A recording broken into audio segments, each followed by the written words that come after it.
This is a beautiful history. The feast of dedication. I'm gonna go briefly over it. Give me First Maccabee 1, verse 1.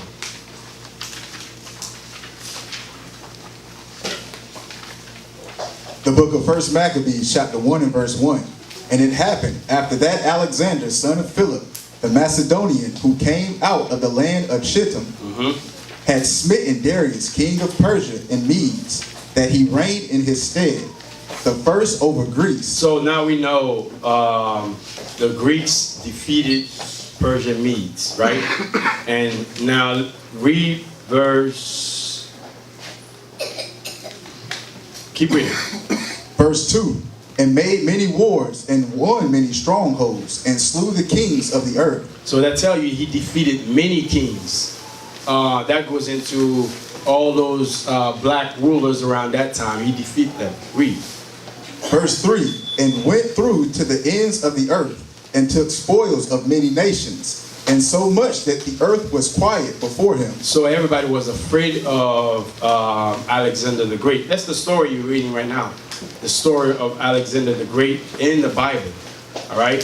It's telling you so much that other nations were feared of him, that the earth was quiet before him. Read on.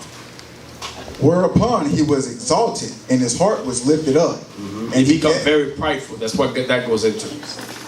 Go ahead. And he gathered a mighty strong host, and ruled over countries, and nations, and kings, who became tributaries unto him. So that means other nations were paying taxes. They were paying tribute unto Alexander the Great. Verse 6. Verse 6. Oh, no. Finish verse 5. Verse 5. And after these things he fell sick, and perceived that he should die. So we all know what happened to Alexander the Great. He was dealing with man and man. Read on. Verse 6. Wherefore he called his servants, such as were honorable, and had been brought up with him from his youth, and parted his kingdom among them. So that goes into the four generals that he had. You have Cassander, Seleucus, Ptolemy, and what was the fourth one? Cassander. No, I already said Cassander. No, I think Lysimachus. Yes, there you go. That's the last one. Those were the generals that he divided his kingdom onto. Jump down to verse 9. Verse 9.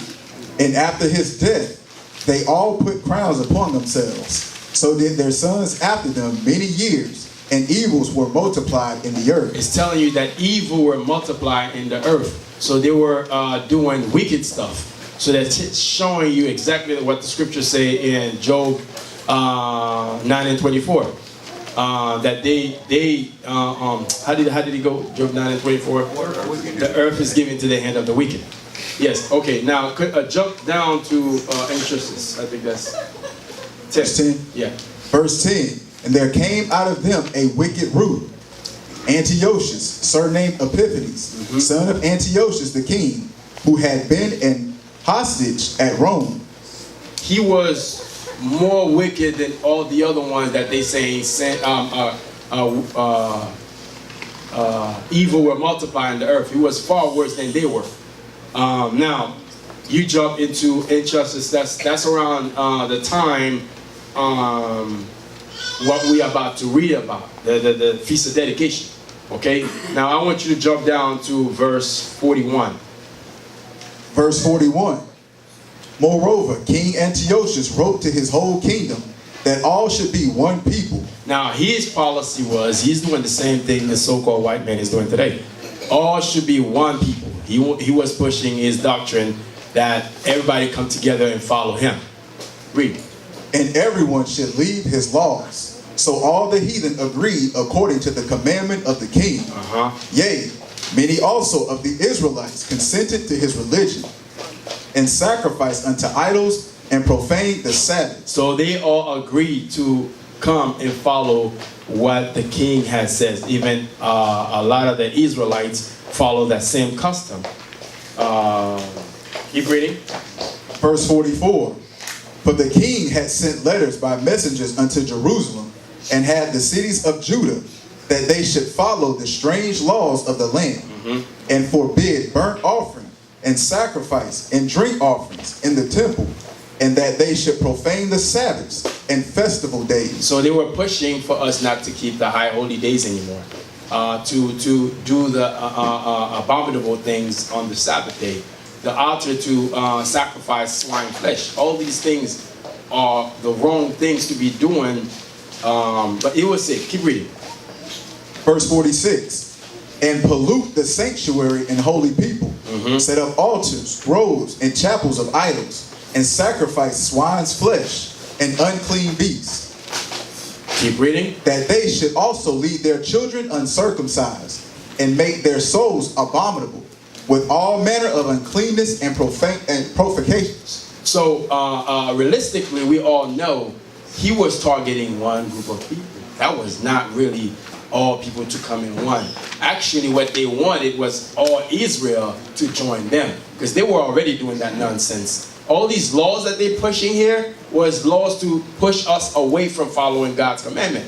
Read on, verse 49.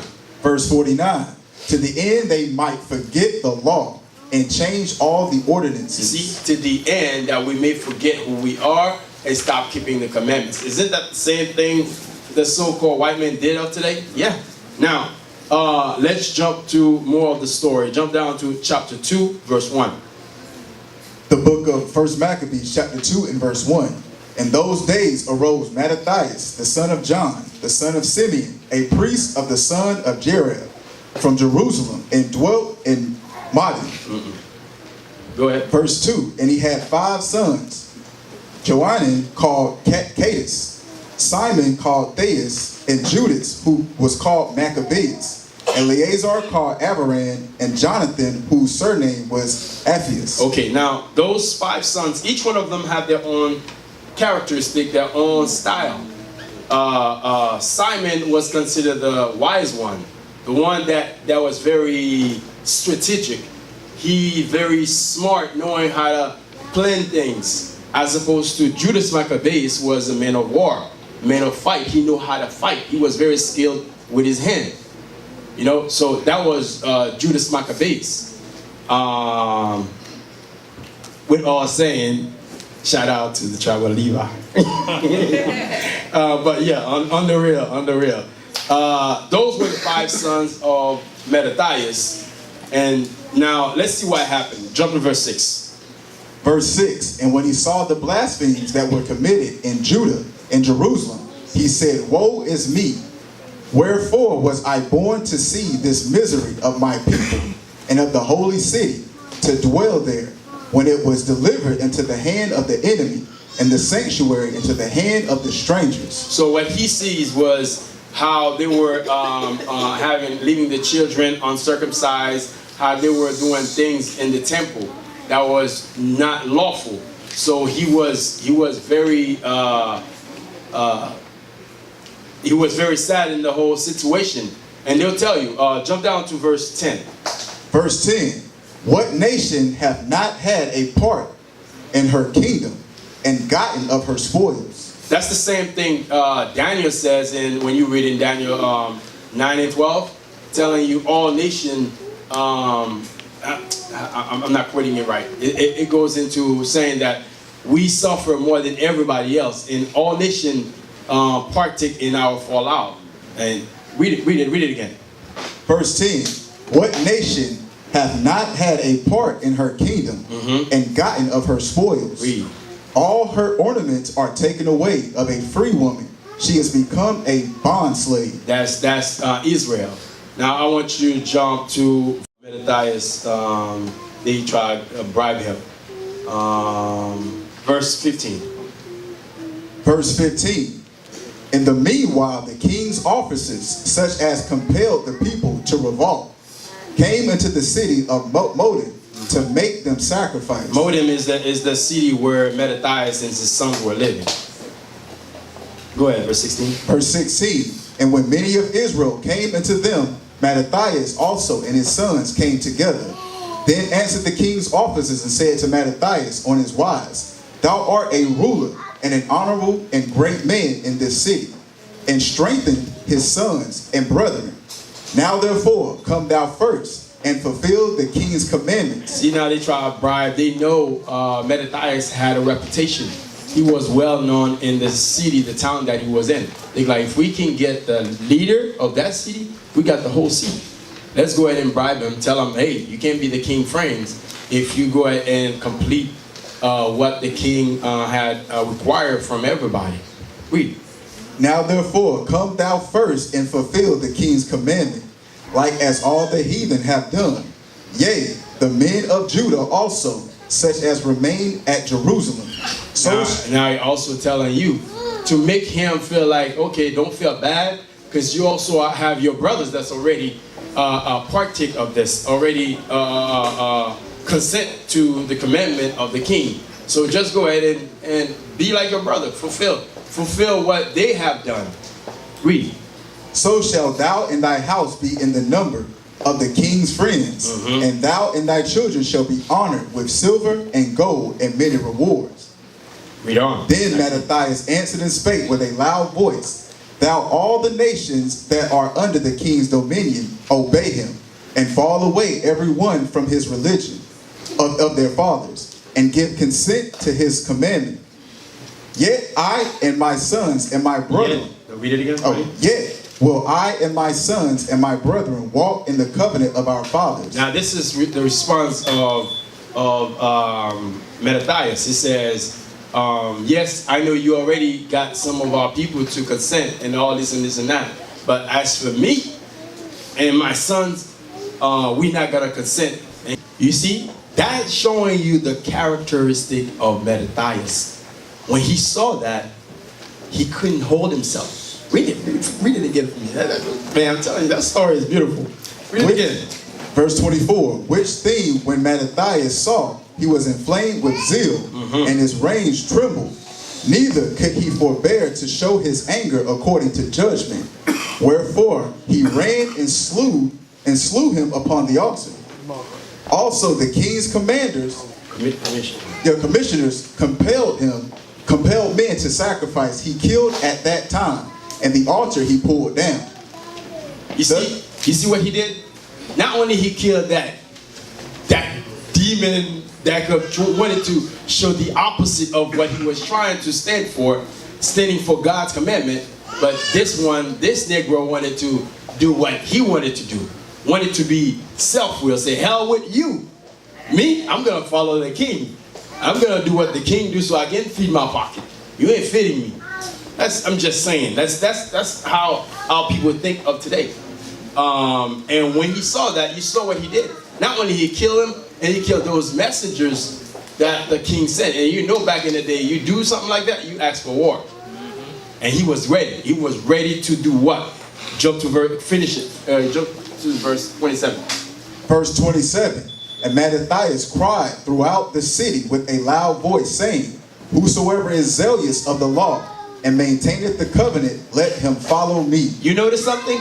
He did not call on everybody.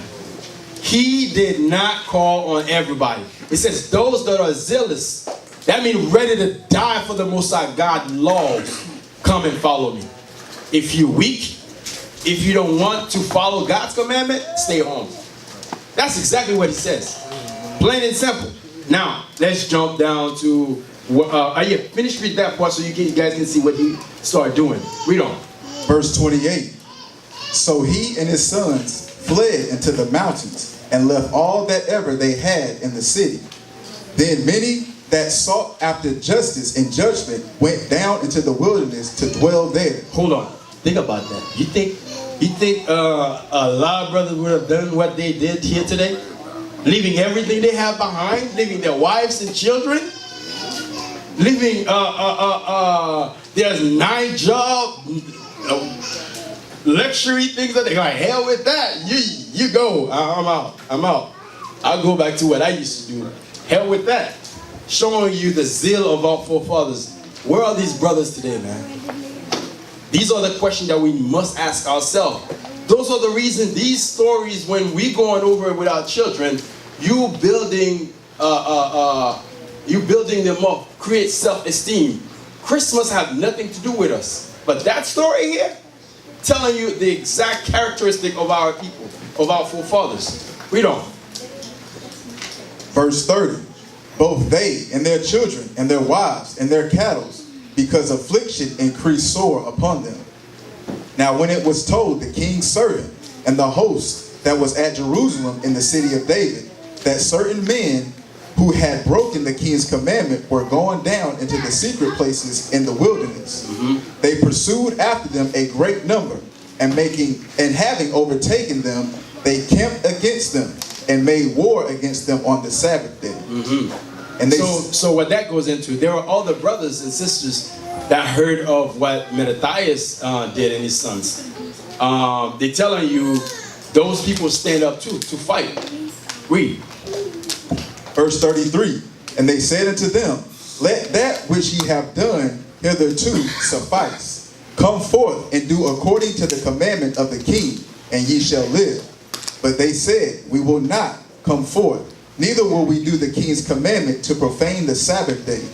So then they gave them the battle with all speed. You see, our brothers and sisters got slaughtered that day because they didn't want to fight on the Sabbath day. They're saying, come and do as you please. We will not fight you. But guess what? Read on. Jump to verse when Mattathias heard the news. 39. Verse 39. Now when Mattathias and his friends understood hereof, they mourned for them right sore. And one of them said unto another, if we all do as our brethren have done, and fight not for our lives and laws against the heathen, they will now quickly root us out of the earth. At that time, therefore, they decreed, saying, whosoever shall come to make battle with us on the Sabbath day, we will fight against him. Neither will we die all, as our brethren that were murdered in the secret places. So they stand up. They saying, we're not going to do the same thing our brothers did. If they come to fight us, we're going to stand our ground. We're going to fight them. Read it. Verse 42. Then came there unto him a company of Assassins, who were mighty men of Israel, even all such as were voluntarily devoted unto the law. Also all they that fled for persecution joined themselves unto them, and were to a stay unto them. So they joined their forces and smote sinful men in their anger, and wicked men in their wrath. But the rest fled to the heathen for succor. They run looking for help because they got defeated. Read. 45. Verse 45. Then Mattathias and his friends went round about and pulled down the altars. And the children, soever they found within the coast of Israel uncircumcised, those that were circumcised valiantly. That's showing you the first victory of Mattathias. Okay? Jump down to, start with 50. That's good. Verse 50. Now therefore, my sons, be ye zealous for the law, and give your lives for the covenant of your fathers. Call to remembrance what acts our fathers did in their time. So shall ye receive great honor and an everlasting name. You see, what he's doing right now, he's coaching them. He's teaching them the things that our forefather done. He's saying, for you to look back of what your forefathers have done in the past. That's what we don't do. When we going through a hard time, we don't look back to our forefathers, what they have done in the past. He's saying, call to remembrance what act our fathers did in their time. All right, jump to verse 52 when you talk about Abraham. Verse 52. Was not Abraham found faithful in temptation, and it was imputed unto him for righteousness? Joseph, in the time of his distress, kept the commandment and was made Lord of Egypt. Who knows that what that goes into for Joseph? Joseph in his distress. Who got the thoughts? Let me hear the new brother. Emmanuel. Mike. It's important. Shalom, brother. That was when he was falsely accused by the Pharaoh's wife, and he was put into jail. Good. All praise. All right, read on. Verse 54. Phineas, our father, in being zealous and fervent, obtained the covenant of an everlasting priesthood. Jesus, for fulfilling the word, was made a judge in Israel. Who knows what that goes into? Verse 55. That goes into Joshua. Joshua was made judge over Israel after Moses. That's who he's referring to. In Greeks, they say Jesus. Verse 56. Verse 56. Caleb, for bearing witness before the congregation, received the heritage of the land. We all know Joshua and Caleb was the one that inherited the kingdom, the land. Read on. David, for being merciful, possessed the throne of an everlasting kingdom. Elias, for being zealous and fervent for the law, was taken up into heaven. Read on. Ananias, Azariah, and Mishael, by believing, were saved out of the flame. That goes into the three holy children. Read on. Daniel, for his innocency, was delivered from the mouth of lions. Daniel and the den. Read. And thus consider ye there throughout all ages, that none that put their trust in him shall be overcome. You see, that's showing you any one of us today, if you keep your faith in God's commandment, you will not be confounded. He will have your back. But you can't be washy-washy. You can't be on and off. You can't be unsure of yourself. You have to put all your faith in God's commandment. Read on. Verse 62.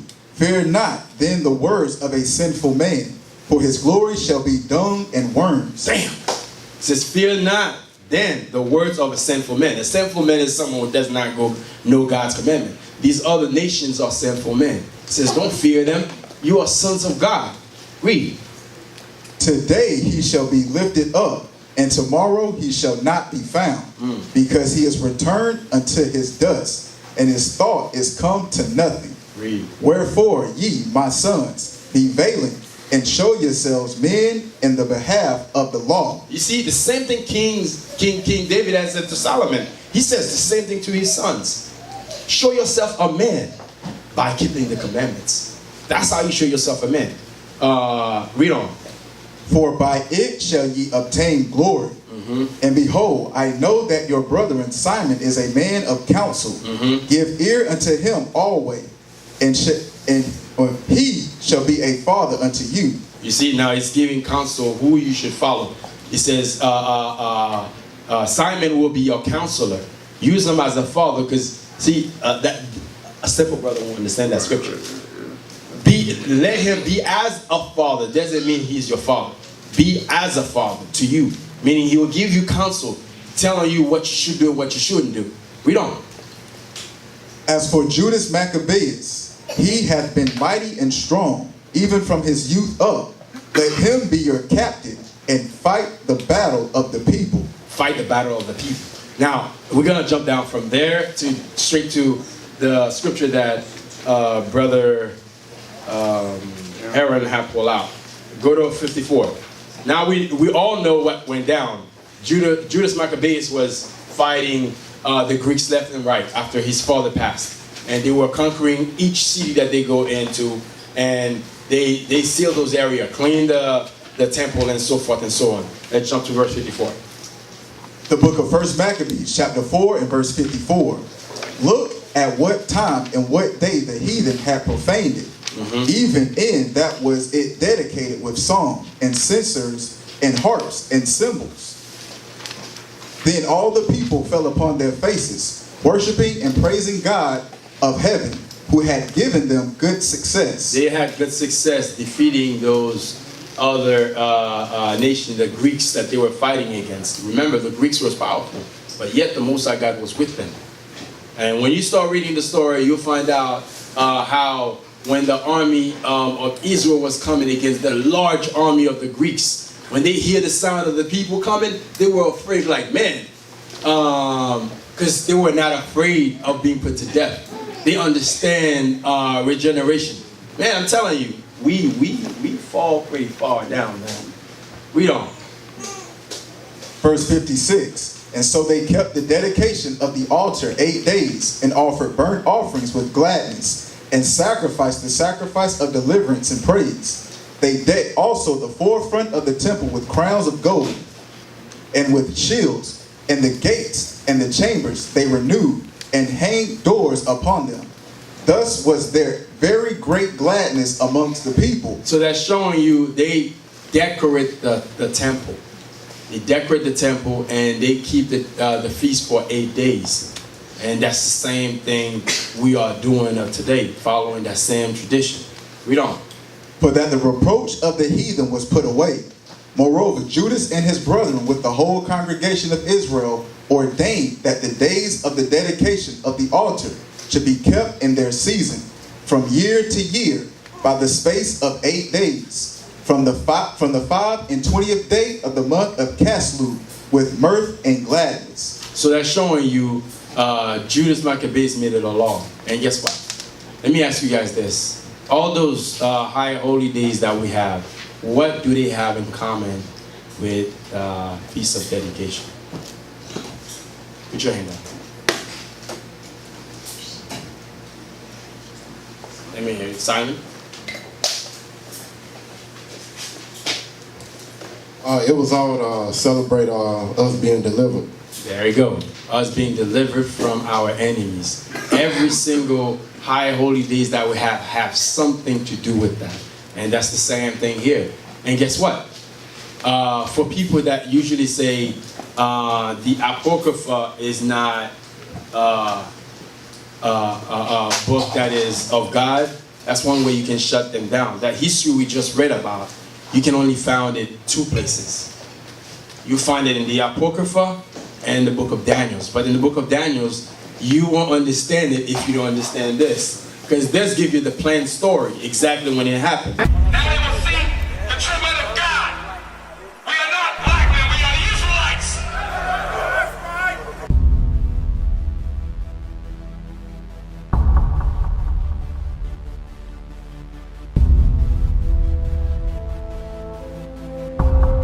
Take care of us. Take care of us. And our children too. And our children too. We have repented. We have repented. How are you? How are you? People want to know who's the king. O nation of Israel, it's time to return to the Father. O nation of Israel, it's time to return to the Father. Now why they trying to make it so hard to serve God? And why when I say that I'm a Jew it sound odd? For years I've been walking around saying that I'm a black man. I ain't saying that no more, it sounds wrong, man. This is Bishop Nathaniel of Israel United in Christ. Please subscribe to our YouTube channels. Stay up to date with our latest events, music, and classroom lessons.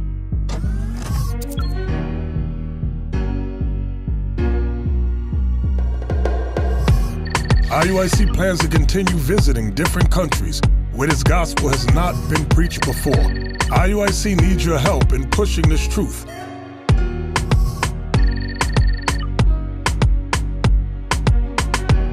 So join us.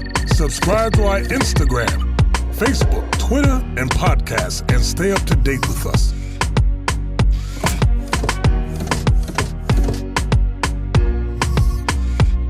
For more information, please visit www.israelunite.org.